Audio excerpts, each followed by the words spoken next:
श्रीगुरुभ्यो नमः। हरि ओम श्री महागणाधिपतये नमः। श्री महासरस्वत्यै नमः। हरि ओम। यः कर्ता जगतां भक्ता संहर्ता महसां निधिः प्रणमामि तमादित्यं बहिरन्तस्तमोपहमो भवत्यस्य नक्षत्रमस्ति दस्रस्तुरङ्गमः ఆర్జస్తురంగస్తురగాశ్వో వాజీహయో హరి. 2025 సంవత్సరం ఫిబ్రవరి నెల 3వ రాశి మిథున రాశి ఫలితాలు. ఈ మిథున రాశి కూడా పూర్తిగా బాగాలేదు. ఈ మిథున రాశికి 8 గ్రహాల్లో శుక్రుడు ఒక్కడు తప్పితే ఏ గ్రహం బాగాలేదు. కాబట్టి వీళ్ళ పరిస్థితి చాలా ఇబ్బందికరంగా ఉంది. కాబట్టి అనారోగ్యాలు, అనవసరమైన ఖర్చులు, ఇంట్లో సమస్యలు, భార్యాభర్తల ప్రతికూలత, మరి చేసే ఉద్యోగం పోవటం, ఇట్లాంటి సమస్యలు బాగా విపరీతమైన సమస్యలు బాగా ఎక్కువగా కనపడుతున్నాయి. ఈ సమస్యల్ని ఎవరు కూడా బాగు చేయలేనంత పరిస్థితిగా కనపడుతోంది. తర్వాత మీ డేట్ ఆఫ్ బర్త్ ద్వారా జాతకం కూడా చూపించుకోవాలి. ఈ రాశి వాళ్ళు ఏం చేయాలి అంటే, ముందుగా శివాలయానికి వెళ్లి శివుడికి ప్రదక్షిణం చేసి మారే జలాలు సమర్పించండి. నవగ్రహాలకు కూడా ప్రదక్షిణం చేయండి. నవగ్రహాల గుళ్ళో దీపారాధన చేయండి. ఈ 2 చోట్ల ప్రదక్షిణం చేసిన తర్వాత బయటకు వచ్చి నవగ్రహాల గుళ్ళో నుంచి బయటకు వచ్చిన తర్వాత మాత్రం కాళ్ళు కడుక్కోకూడదు. అట్లా కాళ్ళు కడుక్కున్నట్లయితే గుళ్ళోకి పోయిన దానికంటే ఎంతో తప్పు చేసినంత దోషం ఏర్పడుతుంది. కాబట్టి ఈ రాశి వాళ్ళు గుళ్ళోకి పోయేటప్పుడే కాళ్ళు కడుక్కోవాలి. ఈ రాశి వాళ్ళు కాదు, ఎవరైనా సరే గుళ్ళోకి వెళ్ళేటప్పుడు ముందు బయట కాళ్ళు కడుక్కొని గుళ్ళోకి వెళ్ళాలి. శివుడికి ప్రదక్షిణం చేయాలి. తర్వాత నవగ్రహాల ప్రదక్షిణం చేయాలి. తర్వాత కొద్దిసేపు కూర్చోవాలి. తర్వాత బయలుదేరి రావాలి. తర్వాత ఈ రాశి వాళ్ళకి ఆర్థికమైన సమస్య, ఆరోగ్య సమస్య, ఏదైనా యాక్సిడెంట్ అవ్వడానికి అవకాశం ఉంది. కాబట్టి ఈ రాశి వాళ్ళు ఏం చేయాలంటే, బియ్యపు రవ్వ, పంచదార 2 కూడా కలిపి మట్టి నేలల్లో కానీ పుట్టల మీద కానీ వేయండి. పిపీలికా సమారాధన అంటారు. అట్లా చేస్తే మీకు సమస్యలు చాలా వరకు ఒడ్డున పడతాయి. ఏది ఏమైనా ముందు మీ డేట్ ఆఫ్ బర్త్ ద్వారా మీ జాతకం చూపించుకోవడం చాలా మంచిది. తర్వాత ఏంటంటే, కుటుంబ కలహాలు బాగా వచ్చేటట్లుగా ఉన్నాయి. కాబట్టి భార్యని బాధపెట్టడం కానీ, తల్లిదండ్రులకు అన్నం పెట్టకపోవటం కానీ, వాళ్ళని తిట్టడం కానీ, కొట్టడం కానీ, ఇట్లాంటి పనులు ఏదైనా చేసినట్లయితే జీవితంలో కోలుకోలేనంత సమస్యలు రావడానికి మీకు బాగా అవకాశం ఉంది.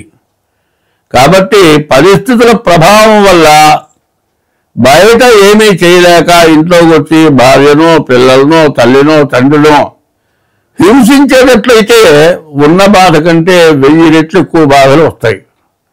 కాబట్టి ఈ రాశి వాళ్ళు చాలా జాగ్రత్త వహించాలి. తర్వాత వీళ్ళు ఏం చేయాలంటే, ఎవరికైనా సరే డబ్బులు ఇస్తే మాత్రం తిరిగి రావు. పొరపాటున కూడా ఎవరికి డబ్బులు ఇవ్వకూడదు. తర్వాత ఎవరైనా చీట్లు పాడుకుండే వాళ్ళకి హామీ ఇవ్వకూడదు. ఎవరైనా బ్యాంకు లోన్ తీసుకుంటే హామీ ఇవ్వకూడదు. అట్లా ఇచ్చేటట్లయితే వాళ్ళు ఎగ్గొట్టి వెళ్ళిపోతారు. ఆ డబ్బులు మొత్తం మీరు కట్టాల్సి వస్తుంది. మీకున్న ఆస్తులు సర్వస్వం అమ్ముకున్నా కూడా మీ బాకీ తీరదు. అట్లాంటి పరిస్థితి రావడానికి బాగా సమస్యలు కనబడుతున్నాయి. కాబట్టి ఈ రాశి వాళ్ళు ఖచ్చితంగా ముందు డేట్ ఆఫ్ బర్త్ ద్వారా జాతకం చూపించుకోండి. అట్లా లేని పక్షంలో హస్తసాముద్రిక ద్వారా అయినా సరే జాతకం చూపించుకోండి. ఎవరిని ఇట్లా ఎందుకు చూపుతున్నావు అంటే, 24, 25, 26, 27 సంవత్సరం వరకు కూడా పాపగ్రహాల బలం ఎక్కువగా ఉంది. ఈ పాపగ్రహాల బలం వల్ల ఎంత మంచి వాళ్ళైనా, ఎటువంటి మంచి పనులు చేసినా ఇబ్బందులు పడే లక్షణం బాగా ఉంది. కాబట్టి ఈ రాశి వాళ్ళు ఎంత జాగ్రత్త పడితే అంత మంచిది. తర్వాత మీ జాతకం చూపించుకొని ఎవరు పడితే వాళ్ళని దగ్గరగా జాతకం చూపించుకోవాల్సింది. పెద్దవాళ్ళు, అనుభవం గల వాళ్ళు, దైవ బలం గల వాళ్ళు, దైవ శక్తి సంపన్నులైన వాళ్ళ దగ్గర జాతకం చూపించుకోవాలి. జ్యోతిష్యం అంటే అమావాస్య చీకట్లో అగ్గిపుల్ల వెలిగిస్తే ఎట్లా కనబడుతుందో ఆ రకంగా జరిగింది, జరగబోయేది, జరుగుతున్నది కూడా చూచినట్లుగా చెప్పగలవాళ్ళుగా ఉండాలి. హస్త సాముద్రికం అంటే సముద్రానికి ఒడ్డు కనపడదు. అట్లాగే సాముద్రికం కూడా మొత్తం తెలియడం కష్టం. అర్థ సాముద్రికం కానీ మరి జ్యోతిష్యం కానీ మరి బాగా తెలిసిన వాళ్ళగా చెప్పుకోవాలి. ఈ పుస్తకాల్లో మొట్టమొదట ఏం రాస్తారంటే ఉపోద్ఘాతం. ముందు గ్రంథ పరిశీలన ఎంత చేసినా, ఎంత జ్యోతిష గ్రంథాలు చదివినా దైవ బలం కలిగి చెప్పమని చెబుతున్నారు.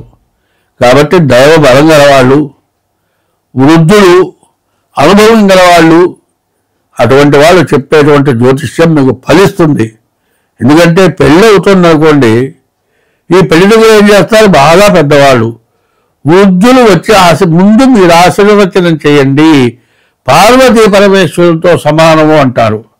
ఎందుకంటే ఎంత దుర్మార్గులైనా వయస్సు పెరిగిన తర్వాత, వృద్ధాప్యం వచ్చిన తర్వాత జరిగిన పాపాలన్నీ కూడా గుర్తుకు వచ్చి దానివల్ల ఇవాళ బాధపడుతున్నామని తెలుసుకొని అందరూ బాగుండాలని కోరుకొని నేను చేసిన తప్పు మీరు చేయొద్దని జ్ఞానం గల వాళ్ళు పెద్దవాళ్ళు చెబుతారు. కాబట్టి జ్యోతిష్యం పెద్దవాళ్ళు, వయసున్న వాళ్ళు, దైవ బలం గల వాళ్ళు, బాగా తెలిసిన వాళ్ళని వాళ్ళ దగ్గరికి వెళ్ళి జ్యోతిష్యం చెప్పించుకోండి.